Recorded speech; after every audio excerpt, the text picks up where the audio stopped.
Assalamualaikum warahmatullahi wabarakatuh. Saya Sandrika Kusmawardani dengan NIM 040202200051, Fakultas Dakwah Komunikasi, Prodi Pengembangan Masyarakat Islam, kelas C3. Di sini saya memenuhi tugas ujian tengah semester mata kuliah Teori Sosial Kritis tentang kritik sosial dari fenomena aktual dengan analisis teori kritik. Dan di sini saya akan membahas mengenai kasus pelecehan seksual terhadap perempuan.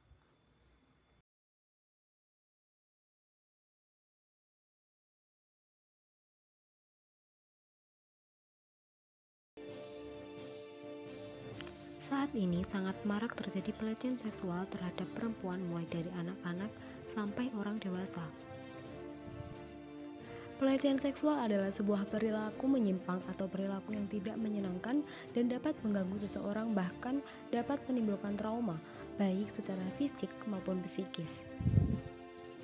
Dilansir dari Jakarta CNN Indonesia, Komnas Perempuan mencatat telah lebih dari 2.500 kasus kekerasan terhadap perempuan pada periode Januari sampai Juli tahun 2021.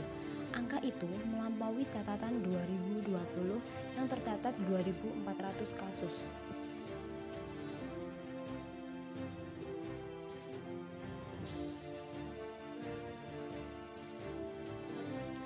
Contoh kasus yang baru-baru ini terjadi adalah kasus penganiayaan disertai pelecehan seksual remaja putri di Malang. Para pelaku penganiayaan itu juga disinyalir masih remaja atau anak di bawah umur. Dalam video berdurasi 2 menit 29 detik ini, korban yang berpakaian rok panjang berwarna biru itu terkapar di tanah sembari menangis. Namun, sejumlah remaja putri lainnya terus melakukan penganiayaan dengan cara dipukul dan ditendang ke arah kepala korban. Mirisnya, para pelaku penganiayaan seolah tanpa beban menganiaya korban sembari tertawa. Dalam rekaman video tersebut juga terdengar suara laki-laki yang menyuruh korbannya untuk berdiri. Berdasarkan informasi yang dihimpun Suara Malang ID, korban diketahui merupakan anak asuh dari salah satu panti asuhan di Kota Malang. Sebelum jadi korban aksi persekusi itu, remaja putri itu juga diduga mengalami kekerasan seksual yang dilakukan oleh sejumlah 8 orang dewasa.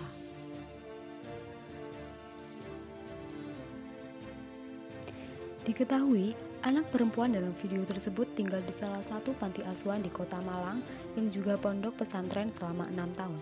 Sang ayah disebut mengidap orang dengan gangguan jiwa atau ODGJ, sementara sang ibu seorang asisten rumah tangga atau ART sehingga jarang menjenguk anaknya. Di balik cerita pengeroyokan ini, korban diajak jalan-jalan oleh sang pelaku, kemudian diperkosa di rumahnya dengan diikat tangannya menggunakan selendang, mulutnya dibekap, dan diancam menggunakan pisau lalu disetubui. Setelah aksi pemerkosaan, istri pelaku pun mengetahuinya.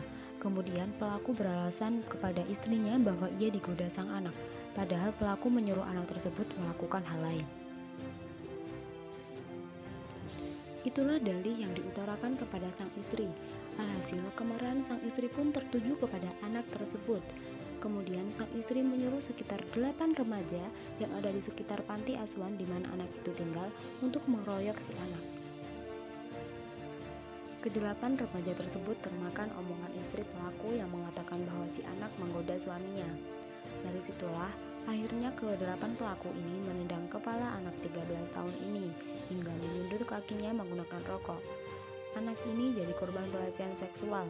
Ia juga dihakimi hingga disiksa oleh sang istri pelaku.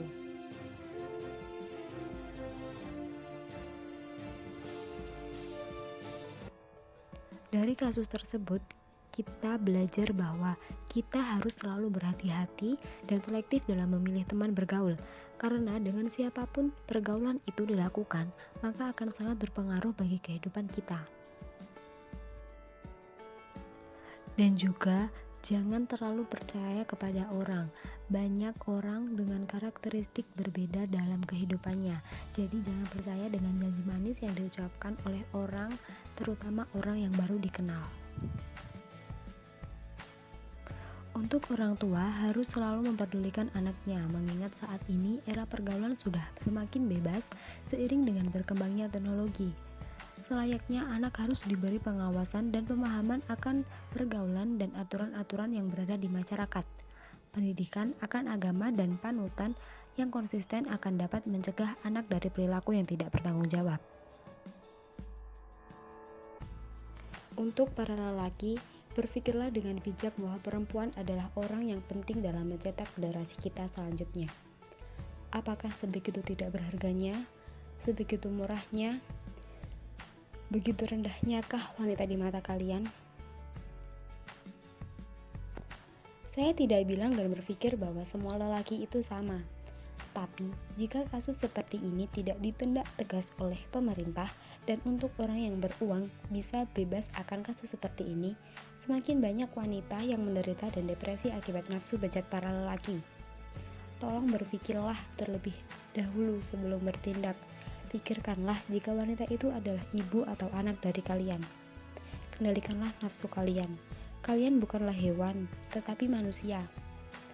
Karena tindakan seperti inilah yang sangat dirugikan adalah wanita.